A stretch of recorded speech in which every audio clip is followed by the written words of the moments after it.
E aí eu via a maior crise diplomática já existente. Um reboliço muito grande na sede da diplomacia americana no Brasil. Um reboliço muito grande na sede da diplomacia, da pessoa que vai assumir a diplomacia dos Estados Unidos da América no Brasil. Mas era um reboliço tão grande que eu dizia, meu Deus, que confusão é essa?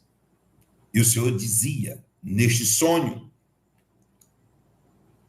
vai ser a maior crise diplomática que o Brasil já enfrentou nos últimos 36 anos. Nos últimos 36 anos. Nunca houve uma crise diplomática dessa.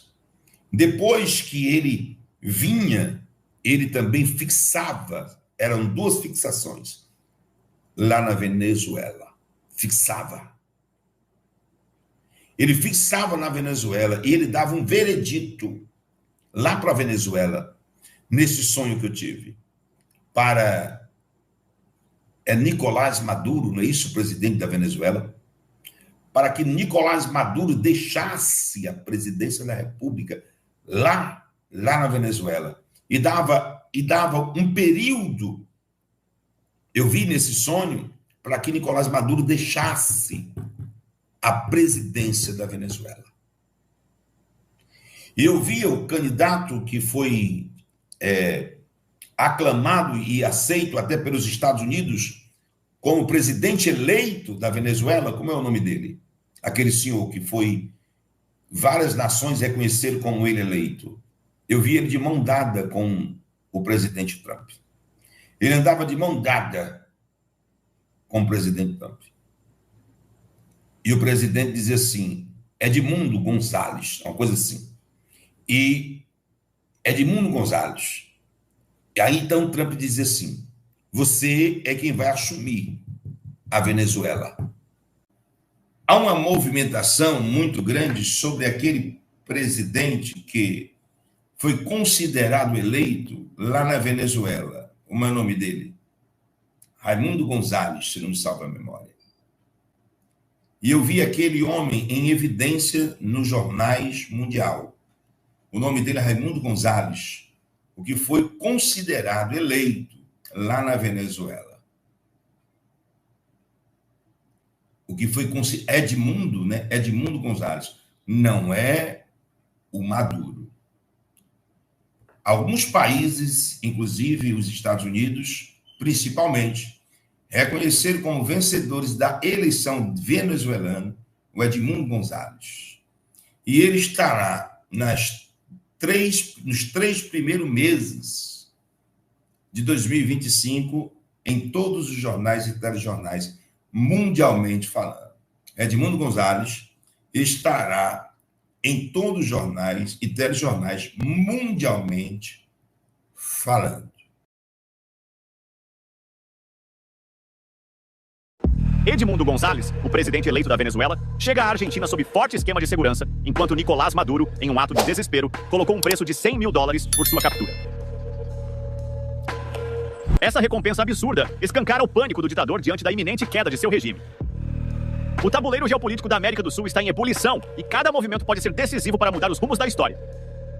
A Argentina, liderada por Javier Milei, abriu suas portas para Edmundo Gonzalez, oferecendo refúgio e proteção até o dia de sua partida para assumir a presidência na Venezuela. Milei convocou os venezuelanos residentes no país para um grande encontro na Casa Rosada, onde ele e Gonzalez traçarão estratégias para a transição. Enquanto isso, a coalizão internacional para destituir Maduro, formada por potências como os Estados Unidos e a União Europeia, trabalha incansavelmente nos bastidores. A mobilização internacional contra Maduro ganhou força. A Espanha, através de sua força aérea, desempenha um papel central no transporte seguro e escolta pessoal de Gonzalez. Ao mesmo tempo, Nayib Bukele lidera um esforço financeiro cibernético, utilizando transações em Bitcoin para captar agentes dentro da Venezuela e desestabilizar o regime por dentro. Essa ação de desestabilização interna foi orquestrada após um encontro entre Bukele e o mercenário Erik Prince, que continua agindo nos bastidores. Produto de los fascistas! O apoio da União Europeia também é significativo. Além de fornecer suporte logístico e financeiro, o Parlamento Europeu reconheceu oficialmente Gonzalez como presidente eleito. Essa união de esforços demonstra que Maduro perdeu apoio internacional e está cada vez mais isolado. A Argentina protocola queixa no TPI contra a Venezuela por prisão de militar. Argentinos acusam Venezuela de prender Nahuel Galo, membro de suas forças de segurança, após ele ter tentado entrar na Venezuela para visitar sua família. Venezuela oferece recompensa de R$620 mil por informações que levem à captura do opositor González Urrutia. Fontes judiciais confirmaram à AFP que um cartaz de procurado será exibido em aeroportos e barreiras policiais em todo o país. De um lado, temos a Argentina, liderada pelo polêmico presidente Javier Milei, que assumiu o cargo com promessas de reformas radicais e um discurso firme contra regimes autoritários. Do outro, a Venezuela, governada por Nicolás Maduro, um líder marcado por controvérsias, acusações de fraudes eleitorais e supostas violações de direitos humanos. Esses dois líderes representam visões opostas, e seus governos colidem em um momento de profunda instabilidade política na América Latina. Tudo começa com uma série de eventos explosivos: a prisão de um policial argentino na Venezuela sob acusações de conspiração e terrorismo e a denúncia de desaparecimento forçado feita pela Argentina ao Tribunal Penal Internacional. Paralelamente, a figura de Edmundo González, um opositor exilado que desafia diretamente o poder de Maduro, aparece como um símbolo de resistência, aumentando ainda mais o atrito entre as nações. Neste contexto, as tensões diplomáticas ultrapassam as fronteiras e expõem questões delicadas, como direitos humanos, legitimidade eleitoral e a influência de governos estrangeiros na região. Esses eventos não são apenas episódios isolados, mas peças de um jogo geopolítico que pode moldar o futuro da América Latina. A denúncia da Argentina ao Tribunal Penal Internacional foi um movimento contundente que intensificou as tensões com a Venezuela. O caso gira em torno de Nahuel Galo, um policial argentino detido pelas autoridades venezuelanas sob acusação de terrorismo. Para o governo argentino, essa detenção não apenas foi arbitrária, mas também configurou um desaparecimento forçado, uma grave violação dos direitos humanos. Nahuel Galo teria entrado na Venezuela vindo da Colômbia com a intenção declarada de visitar sua companheira e seu filho pequeno. No entanto, o Ministério Público da Venezuela, liderado pelo procurador-geral Tarek William Saab, afirmou que Galo fazia parte de uma conspiração maior, com planos criminosos, disfarçados por motivos pessoais. Saab chegou a acusá-lo de conspiração e associação criminosa, sugerindo que ele representava uma ameaça à segurança do país. Do lado argentino, o governo de Javier Milei reagiu de forma enérgica. A ministra da Segurança, Patricia Bullrich, rejeitou as alegações venezuelanas, afirmando que Galo entrou no país de maneira absolutamente legal e que o verdadeiro ato ilegal foi a forma como ele foi supostamente sequestrado na fronteira. A resposta argentina foi clara: a situação não seria ignorada e todos os esforços legais e diplomáticos seriam mobilizados para proteger os direitos de Galo.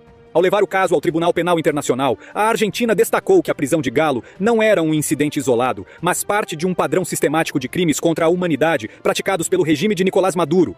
Essa acusação posiciona a Venezuela sob os holofotes internacionais, ao mesmo tempo em que reforça o compromisso da Argentina em confrontar regimes autoritários na região. Esse episódio exemplifica como as relações diplomáticas entre os dois países, já fragilizadas, se deterioraram ainda mais. E enquanto a Argentina busca justiça por meio do TPI, a Venezuela continua a defender sua narrativa, criando um impasse que só aumenta a complexidade da situação. Enquanto as tensões entre Argentina e Venezuela se desenrolam no Tribunal Penal Internacional, outro capítulo complexo surge: a oferta de recompensa pelo governo de Nicolás Maduro para capturar Edmundo González. Esse opositor exilado se tornou uma figura central na luta contra o regime venezuelano, desafiando abertamente a legitimidade do governo chavista.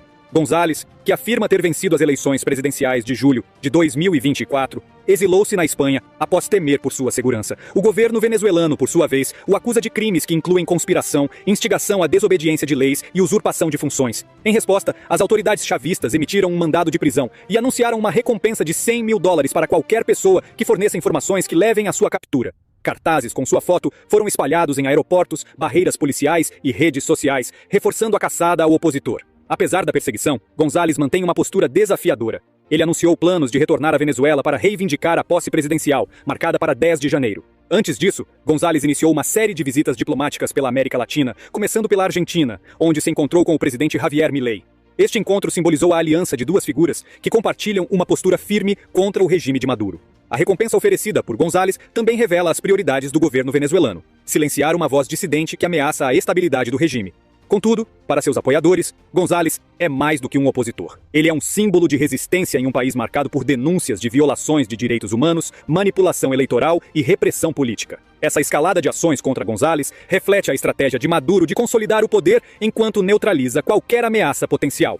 Porém, cada movimento do regime atrai ainda mais atenção internacional. A perseguição a Edmundo González e a denúncia da Argentina no Tribunal Penal Internacional desencadearam uma série de reações internacionais.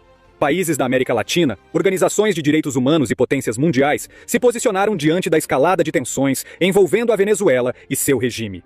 A Argentina, sob a liderança de Javier Milei, fortaleceu sua retórica contra Nicolás Maduro, caracterizando seu governo como uma ditadura que viola sistematicamente os direitos humanos. Esse posicionamento ecoou em outras nações como o Chile e o Uruguai, que expressaram preocupação com a situação política e social na Venezuela. Em paralelo, movimentos de solidariedade surgiram na comunidade internacional, especialmente na Europa, onde González recebeu apoio após obter asilo na Espanha. Por outro lado, aliados tradicionais do regime chavista, como Cuba e Nicarágua, reforçaram sua defesa de Maduro, alegando que as denúncias internacionais são parte de uma campanha coordenada para desestabilizar a Venezuela. Esses países enfatizaram a soberania venezuelana e denunciaram o que consideram ingerência estrangeira.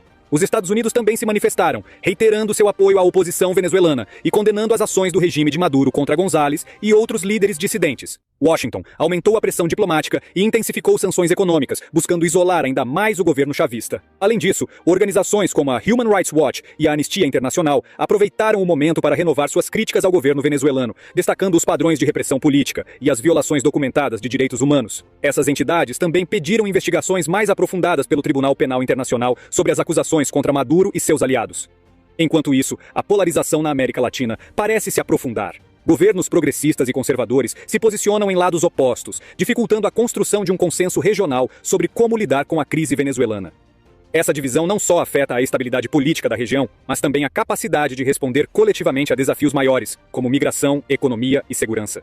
O desenrolar desta crise pode ser um fator determinante para que atores externos, como Estados Unidos, União Europeia, China e Rússia, possam buscar influenciar os resultados para atender a seus próprios interesses estratégicos.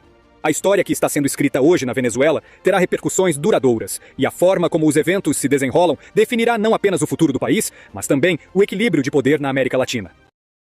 Maduro entra em total desespero com a chegada do González à Argentina e o presidente Donald Trump não descarta intervenção militar. Pessoal, o desespero do Maduro é real, porque conforme o González diz, bate o pé, dizendo que vai estar na Venezuela no dia 10 e ali tomará a posse, o Maduro entra em desespero. E o desespero é tanto que agora ele criou uma recompensa maluca de $100 mil para quem pegar o González, para quem tem informação do González, quem prendeu o González. Ou seja, uma loucura total. Nós sabemos que o presidente Donald Trump está chegando. Dia 20, ele é o presidente dos Estados Unidos. Marco Rubio já vai ser escolhido para secretário de Estado a qualquer momento agora.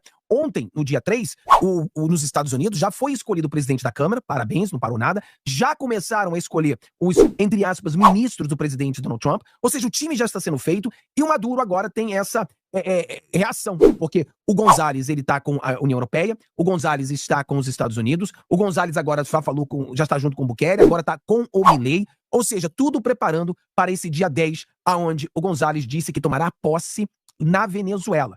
E o Maduro, em desespero total, criou essa recompensa e disse pro povo ir pras ruas no dia 10, aonde ele vai tomar a posse. Cara, ele não tem popularidade. 70% da população votou pro González e não para o Maduro. E vamos... Ariel.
A paz do Senhor e Salvador Jesus. Para todos vocês seguidores do meu canal no YouTube, Apóstolo Reginaldo Rolim. Eu nunca peço dinheiro em nome de fundação, instituição, casa de caridade, recuperação, orfanato, nem no Brasil, nem no exterior, sabe? Eu sempre digo isso. A última forma que quando eu falo de oferta é quando eu estou ao vivo em uma live. E geralmente se trata no final da live. Quando eu digo o Pix é 10-483-076-1000 ao contrário 79. Eu repito, 10-483-076-1000 ao contrário 79. Só. É a Igreja Evangélica da Deus Vivo. Estão mandando e-mails ou... Não cai, gente. Se cair é porque você quer cair. Porque todas as vezes eu digo, eu não passo e-mail para ninguém, não passo mensagem para ninguém, pedindo dinheiro, qualquer coisa que seja. Nunca fiz isso e nunca farei. A única forma é quando eu estou ao vivo na live. Então fica ligado, porque fora disso é